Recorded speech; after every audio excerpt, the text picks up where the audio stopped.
Napansin mo bang may parang paglihis o pagkakurba sa leeg ng manok mo? Alamin kung paano ito maaayos. Maaaring dulot ito ng kakulangan sa bitamina E o selenium.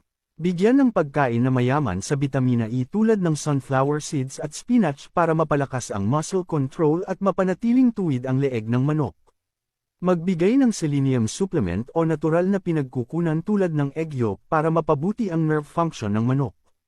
Siguraduhin may sapat na espasyo sa kulungan para makagalaw ng maayos ang manok at maiwasan ang muscle strain. Panatilihing malinis at tuyo ang kulungan para maiwasan ang stress na maaaring magpulala sa kondisyon ng leeg ng manok. Kung patuloy na may paglihis o pagkakurba sa leeg kahit na nabigyan na ng tamang nutrisyon at pangangalaga, kumonsulta sa eksperto para sa tamang diagnosis at lunas.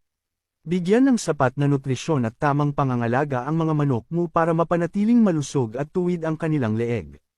I-follow para sa iba pang tips sa pag-aalaga ng manok.